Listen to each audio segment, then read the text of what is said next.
told me that I'll be wearing the baggy green cap for the first time. That was so much fun. I was so proud to be chosen the test team first against India, Boxing Day Test 1999. And then a few months later to be told I was in the one-day team. You can see that slide there with the yellows.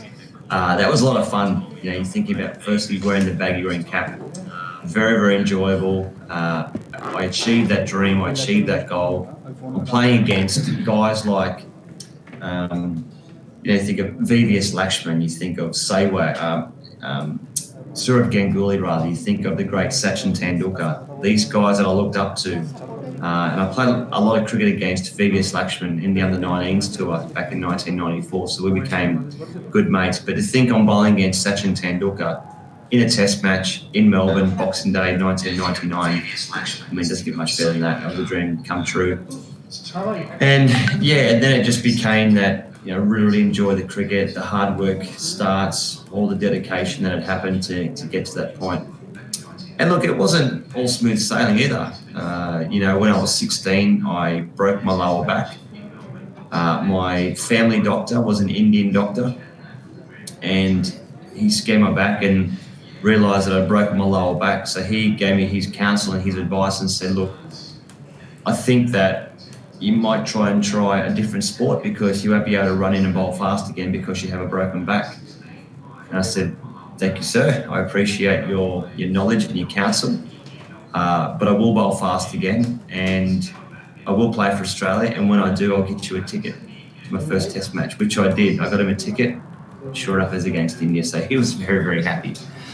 I guess moving forward and, you have to have that self-belief. You have to believe in yourself as a person, as an athlete, as a parent, as a friend. But to me, the belief in cricket came from a number of things. Getting the chance to play with, under the guidance of the great Steve Waugh. To me, he was a real good leader, a great manager, person that he always put his team first. And I've played under different captains, and the reason why I think Steve Waugh was the best captain I played under was because if I was having a bad day and I wasn't playing the best cricket that I possibly could, and if he had to drop me, he would never tell in the press first. He'd always come to me first and say, listen, you're not going to play next game because of this, you're not bowling well. And as an athlete when you're not bowling well, you actually understand that you're not playing the best that you possibly can. But to hear it from your captain, to be honest with you too, just to say, listen, at the moment, you're not good enough to be in this team, but I know that if you do this, you get back in the team as soon as you're ready. And then he would go and tell the press. Whereas other times you actually find out by reading the paper that you've been dropped. So that never happened under Steve Waugh. He was and still is a magnificent person. And even now when I still see him, I still call him Skip because he's always been my captain and always will be a captain and the person that I look up to in life. I sort of guess his belief in me gave me that chance to fulfill my dreams. He used me differently as a bowler to most of the captains. He gave me that green light. He gave me that option just to say run in and bowl fast. And, there may have been a number of occasions where he just explained to me, well, you've got 4 overs. I don't care how many runs that you go for. You run in and bowl as fast as you can for 4 overs. If you pick up 1 wicket for 30 runs, you've done your job and we'll all be happy. And that often happened because he believed in me. And it's funny that when someone actually believes in you and takes the time to know you as a person, they get much more out of you. I mentioned a couple of injuries I've had, like the back injury first, which was really, really bad at the age of 16 or 17. I was in a back brace for about 16 weeks.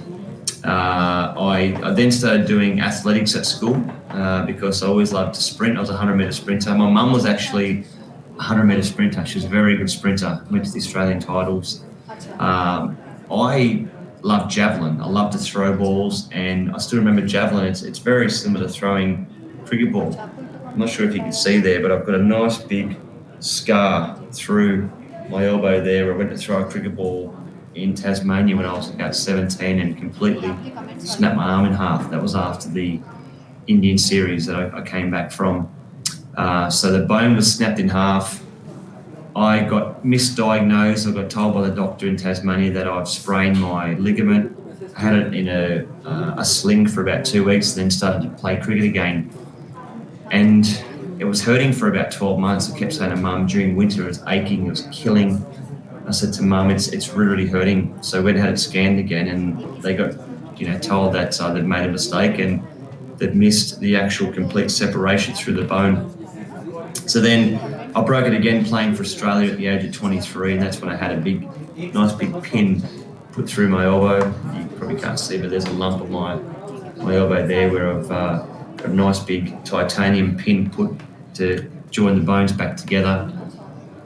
Then you go to my ankles, 6 ankle operations later, but hey, I feel 100%. So I've, it's a taxing toll on the body, but that's what you get when you bowl quick. And to bowl at 160 Ks, you have to put your body on the line every single time.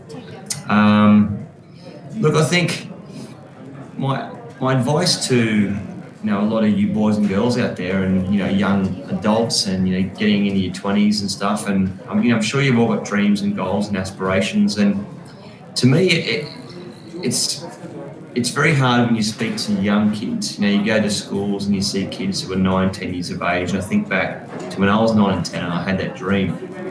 And you hear kids in the streets saying, I want to play for India. Or young boys and girls back at home, I want to play for Australia. And you know that the chance of playing for Australia is like winning the lottery, 1 in 25 million. If you're a keeper or if you're a bowler, you've got 3 chances out of 25 million people.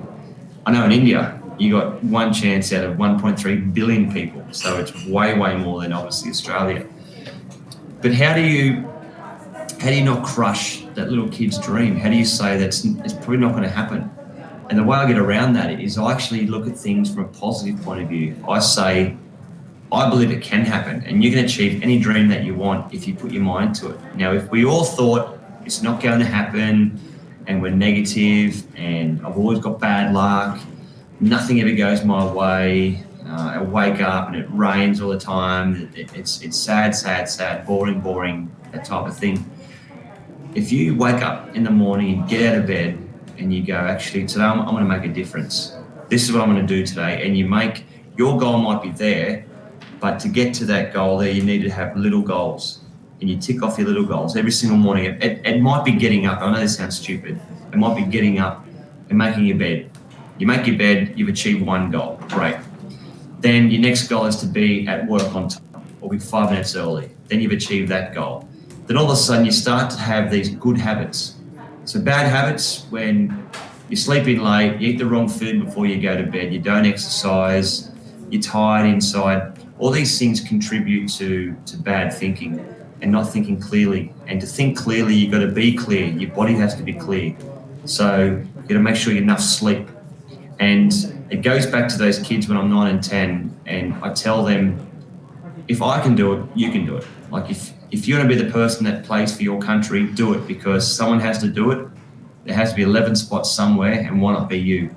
So, I mean, they're little tips I give to young kids, and certainly with adults. And, the audience I'm speaking to today, this afternoon here from Mumbai, is that there's still a lot of you studying that probably don't know what you want to be when you do get to my age at 43.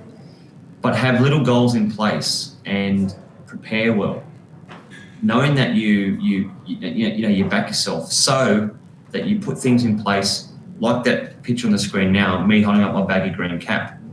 That was, to put that on for the first time and to see how it felt. Yes, it's just a cap, it's just a green cap, it's felt, but it's what it stands for. And it's the millions of hours I trained to get that opportunity to wear that baggy green cap. It's like you, when you go through school, you study, you want to get to that goal of being a surgeon, or you might want to be the best person that plays sport. Whichever goal it is, commit to it 100%, and then you'll be able to improve from there. Looking at the baggy green cap, that was something that I certainly loved, and it's also another good story on how to get there. So once again, it's that dedication, it's that mindset. You will get knockers in your life, and we call them knockers back in Australia. Knockers are people that want to knock you down, people that say you can't achieve that. And I've had it my life. I'm sure the guys and girls are there have probably had that too, where if someone says, you aren't good enough, you're not smart enough, you're not good looking enough, you're not this. Well, that's not the case. Everyone's different. You shouldn't be put into a pigeonhole and stereotyped. And if someone's slightly different, I think that's good. Because if we're all made from the same mold, it'd be boring life. So don't accept someone saying that you're not the right structure or for this, or you're not the right look for that, or you haven't got the brains. Commit to what you want to do, back yourself, and keep working harder to achieve that goal. Stay focused, I think, is a very, very important message, because there are times when you can't be positive 24 hours of the day. It's human knowledge. It happens when you sometimes you actually doubt yourself. It's that little voice on that little man on the shoulder, that little person on the shoulder, that little voice in the head that will sometimes try and bring you down. Now it's how you deal with that. So you do have, and I certainly do have times where you doubt yourself. You think, am I actually good enough to bowl against Sachin Tendulkar? Am I good enough to get Brian Lara out? But that's the negative thoughts that naturally creep in. And if you trust your training, if you trust your work that you've done, like going into an exam, there's the pressure of, what if I fail? What happens if I don't get the mark that my parents think I have to get? They want me to get 85. What if I get 80? What if I get 70? Well, what if you got 90? What if you absolutely smashed it out of the park? So don't be a negative person. Try and get rid of those negative thoughts and think positive. Now, you also can't expect to get over 85 if you haven't done the work either. You've got to do the work, and you've got to go into that exam knowing that you're going to absolutely brain it because you've prepared the best way you possibly could.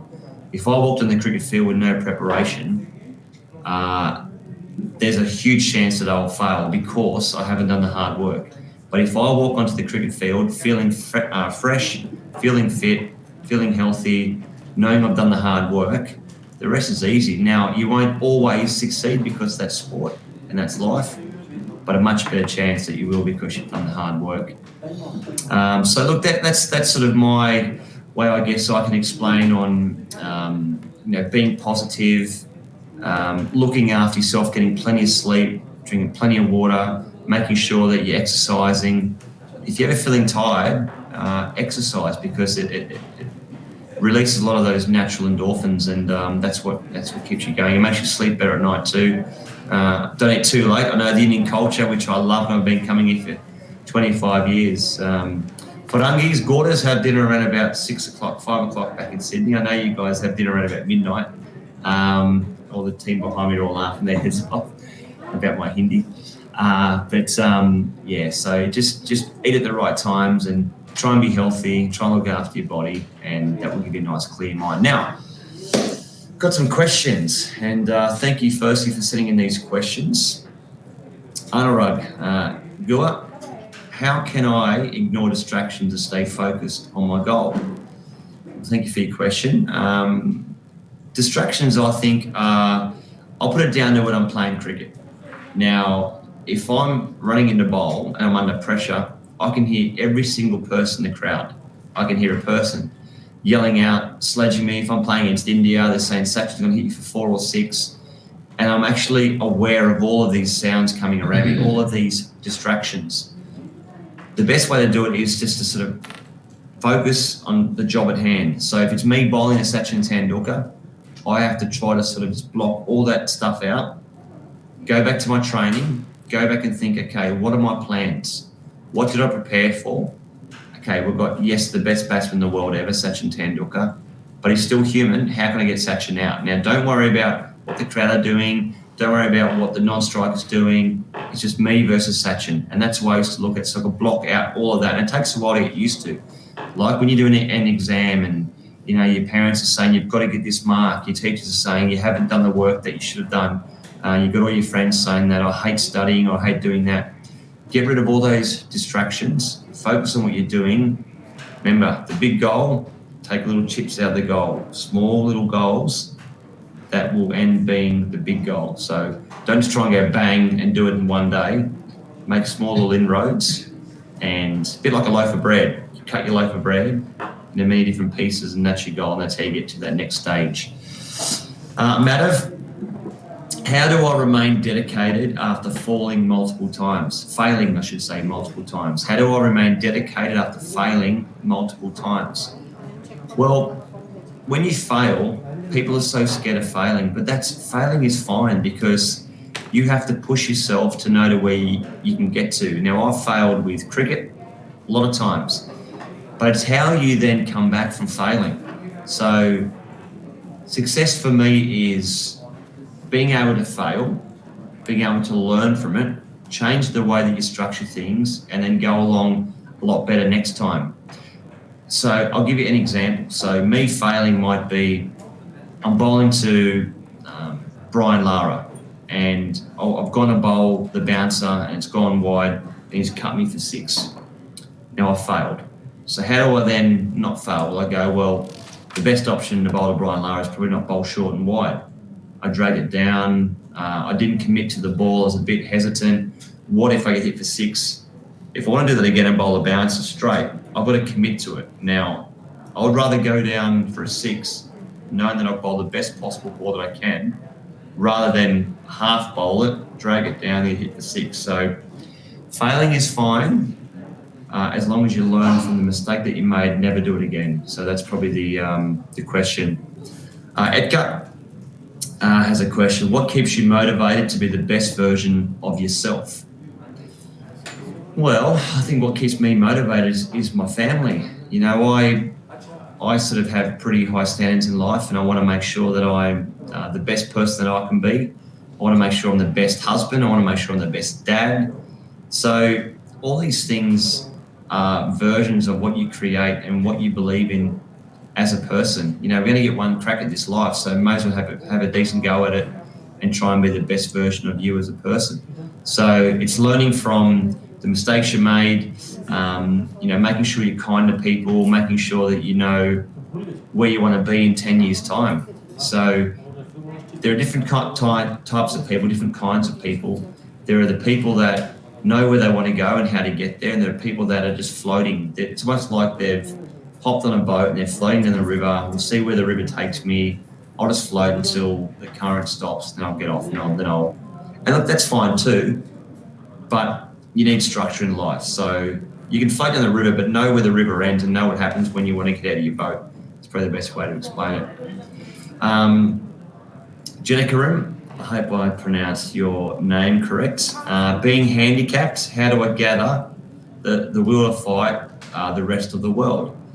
Well, look, that's obviously a great question, and there are a lot of handicapped people out there. And the thing that I always say to people that are handicapped in whichever aspect of their life it is, be the best person you can be, achieve your dreams. And, you know, being handicapped doesn't mean you can't achieve your dream. I've got friends at home who are handicapped, and they have created and done so much more than willing, able bodies. If a person, I've got a friend there that might have achieved that, and someone that's handicapped's achieved twice as much as a person that probably had more opportunity than them. So to me, it comes down to your brain, down to that self-belief, changing your goals too, because, you know, if you've been dealt, you know, a cruel blow in life, and, you know, you've had an accident, or you've suffered from cancer, or, you know, you're going through these testing times, it makes you appreciate life a lot more. It makes you be more awake in the world, because you think how precious life is and how quickly it can get taken away. But yeah, it's a really good question, and you know, I thank you for that. But just keep doing what you're doing. Just keep believing in yourself. Set some goals and challenge yourself too. One thing you don't want to do is make excuses for yourself, and that's people who are able-bodied, people who are handicapped, people who have got issues in life. There are issues, and there are a lot of people that are a lot worse off than us. There are a lot of people that are worse off than me, of course. And I get that, I understand that, but still make goals in life, still achieve those little goals. You know, I've got a friend at home who used to play cricket, and unfortunately he had cancer and he lost both of his legs. Now, he actually came out in a first grade cricket match and fielded literally underneath the helmet next to the batsman. And the batsman looked at him and said, like, "Who are you?" He goes, "I might not have any legs, but I could still run you out." He used to run on his hands, pick up the ball, and he got a run out. He ran a guy out. So that to me was inspirational, because there would have been so many people who thought that this guy is now in a wheelchair the rest of his life, and he went, no, I don't have legs, but I can use my hands to walk. So he used his hand, he walks on his hands, he got a skateboard, he pushed himself.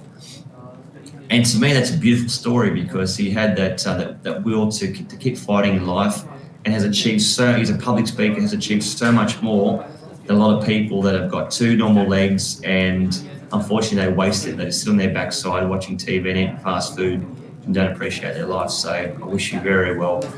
Pratap, how do I stop procrastinating? Well, look, I think by that question, you've pretty already answered your own question. How do I stop it? Like, to me, that's negative. Don't put things on hold all the time. Don't be that person that says, I can do that one day, or I will do that, but I won't do it today.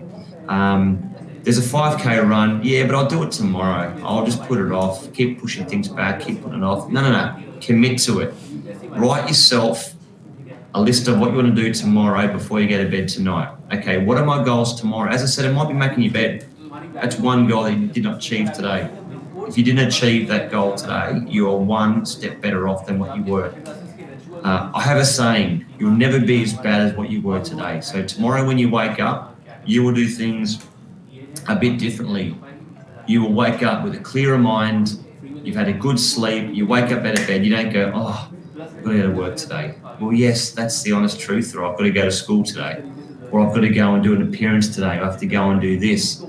And, you don't always wake up going, oh, I feel $1 million. But if you wake up and you tell your brain, here we are, I'm alive, I'm breathing, great, good start, get up, have a coffee, whatever, make your bed, feel fresh, go to work, and walk in with a smile on your face, and people look at you and go, okay, this person's in a good mood, and it sets the whole tone for the day. How are you feeling? Top of the world, never felt better. And you might be carrying a niggle, you might be sore, or you might have a sore throat, but you don't show it, and you get through life, and you stop putting excuses in front of you. So procrastination, stop doing that, commit to it, write down your goal. If your goal is to walk 100 metres, do it tomorrow, and keep doing your best. Some more questions from Tarenga. Bowlers either focus on pace or accuracy. How did you manage to achieve both? Thank you, I appreciate your kind words, but it comes down to that theory. People said, you're a spin bowler, or you're a batsman, you're a fast bowler, or you're a swing bowler. And I said, because they said, do you want to bowl swing or do you want to bowl fast? I said, why can't I do both? Why, if I bowl 150 Ks or 160 Ks, why can't I swing the ball? Oh, well, because people don't normally do that. Well, I don't care. That's the wrong mindset. I want to be able to do both. So I worked on the nets really hard in achieving, firstly, having the right seam. So making sure, and I call it, see those three bones in the back of my hand there? They're like the cricket stumps, I call them. And that has to be right behind there. So if your cricket stumps are pointing towards there, it won't work. Your cricket stumps, the three bones in the back of your hand, have got to face towards the batsman. That's the easiest way. So your fingers straight up, your fingers aren't doing that, you're not doing that, or they're not doing that. Your fingers are dead straight, the seam goes down through there, and then you pull straight down. That's how you swing the ball. Now, trying to do that at 150 Ks is obviously tough, but you can do it, so it's practice.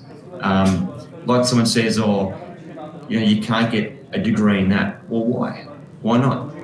I want to be the person that does that. So if someone says you can't do that, or you can't be a swing bowler or a fast bowler, do it both. It takes a lot of practice and it's hard work, which is why not a lot of people can do it, but you have to commit to that and actually try to do it. Garish Patel, did the fear of injuries ever deter you? Yes, they did, of course. So once again, it's programming your brain. Now, I look at my brain as being a computer. Now, if I feed my computer, if I put in a lot of negative things, and the way I think, the way I get up in the morning, and if it's all negative, well then what's going to happen is what the computer spits out is a negative feel, a negative thought process, all this negativity, which will lead to failure. But it's how you train your brain. So I want to make sure that when I have got my 6th ankle operation, and people are going, so you've had 6 ankle operations, I've been out for 3 months each time, it's a lot of time away from the game. And then how do I then put my boots back on to go and bowl at first ball after I know that a surgeon has literally cut the bone away from the back of my ankle joint? How do I know that I have that confidence of putting my foot down without it hurting? Well, I had a very simple process with this, and at the top of my mark, I would think to myself, even when I haven't bowled a ball in competitive cricket for 3 months, I'm back playing international cricket, haven't played for 3 to 5 months, I would tell myself, last game I got 5 wickets. Geez, I bowled well last game. Positive thinking. It's that making sure that visualization. So before I'd bowl a ball, for a split second I'd close my eyes like that, I'd blink, close my eyes, and I could visualize me running in the bowl. So I'm running in here, and I've got this camera behind me that I can visualize me running in the bowl. And I see the nice straight hand, beautiful wrist come through, nice follow through my action. I see the batsman go forward, get the nick, and Adam Gilchrist would dive to his right and take a spectacular catch. That was me, how I could visualise what was going to happen, which is creating positive thoughts in my mind. So if I'm thinking about my action and my wrist, but I couldn't even think about my ankle because there's too much to think about and focus on.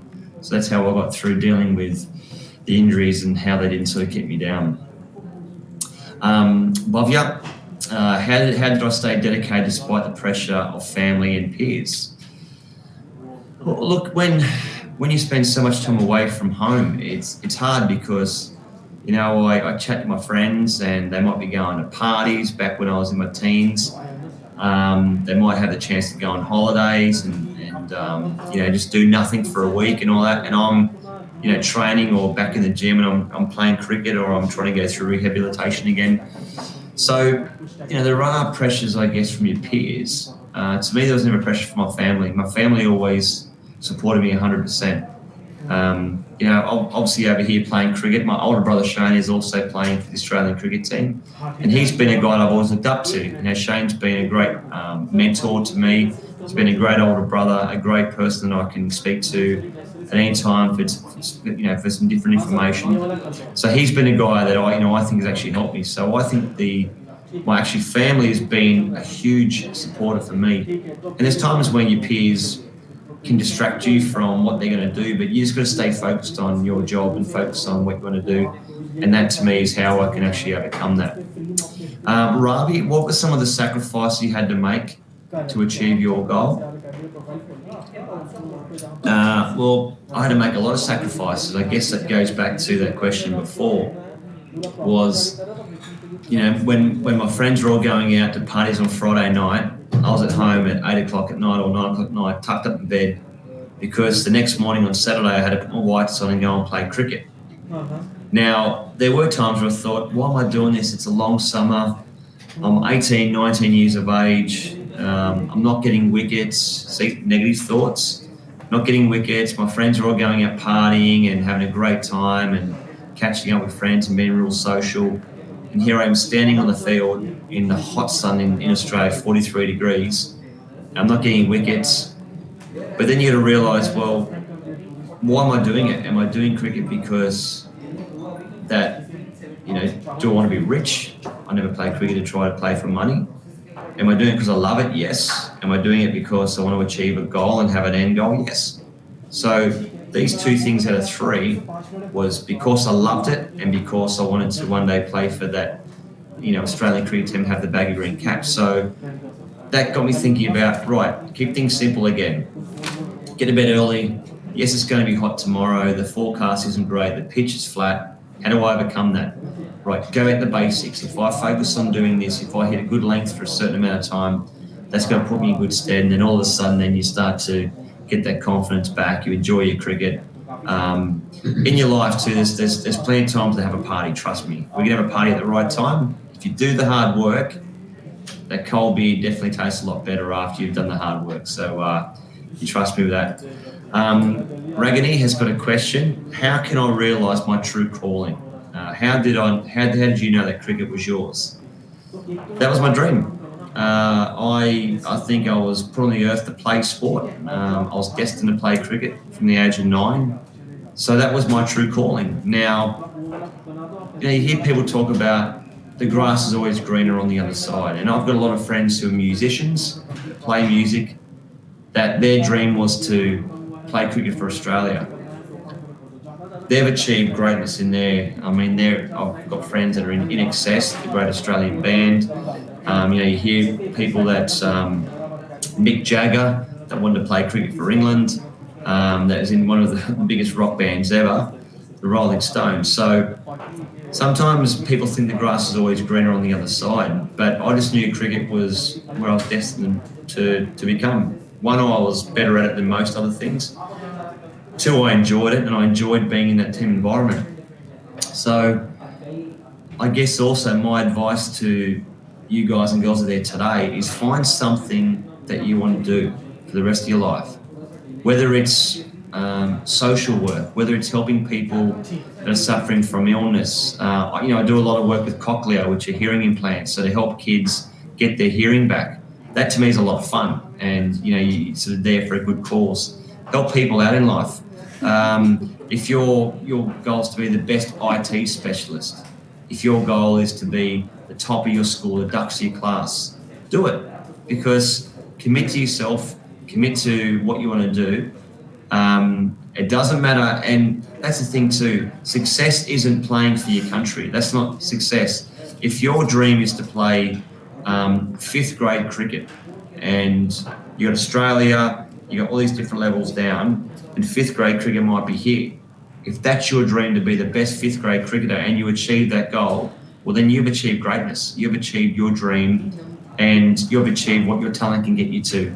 Now, if your dream is to be the next Modi, PM Modi, if you're going to run the country, have a go at it, because someone has to do it. And people always think, oh, I won't be able to achieve that dream, or I won't be able to achieve that goal.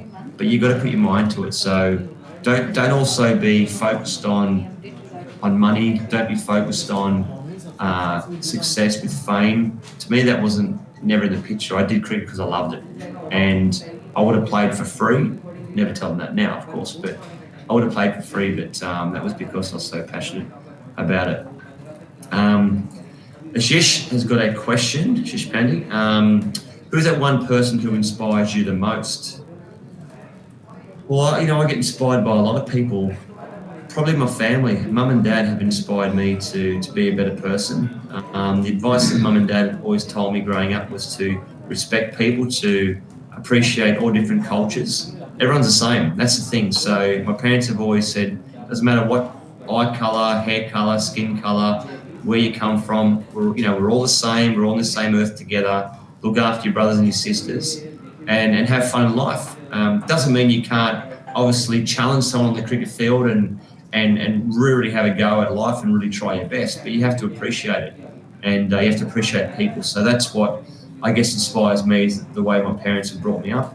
But also my wife inspires me every day, and my kids. I love seeing my kids grow and how they get inspired by other things. I actually get inspired by what they're trying to do and achieve their dreams and goals. So that's a lot of things that can inspire me. Last question is from Shushmitha. Hopefully I've pronounced your name right. What is more important to you, talents or hard work?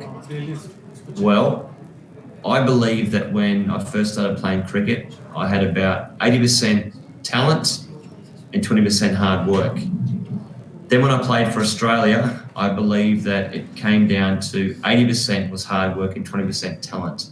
So you need a combination of both.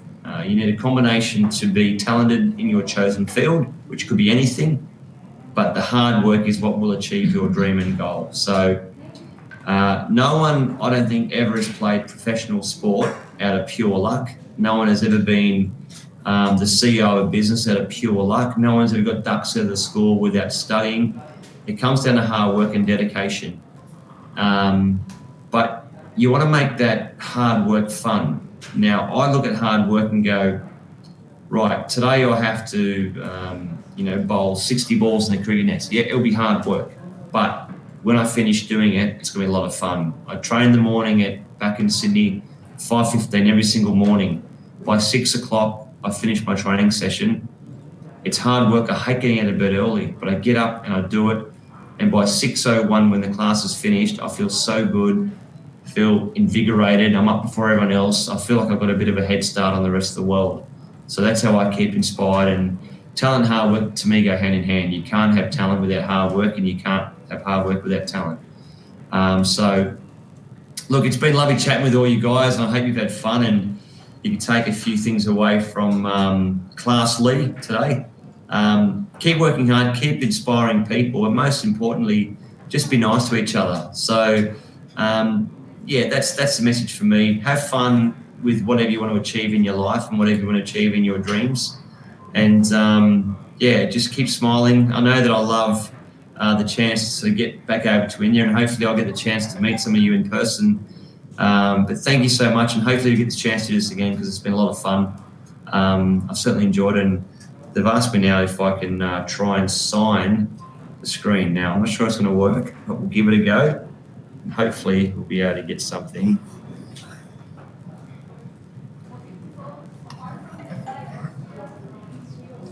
Yes!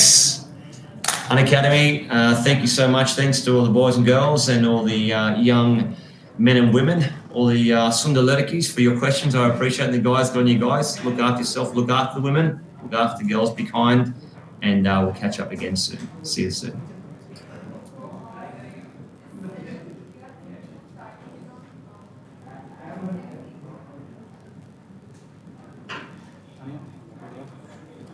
Close হয়ে গেছে ঠিক আছে এখানে ব্রেকলি ক্লাসে কি comment করছো বলো তো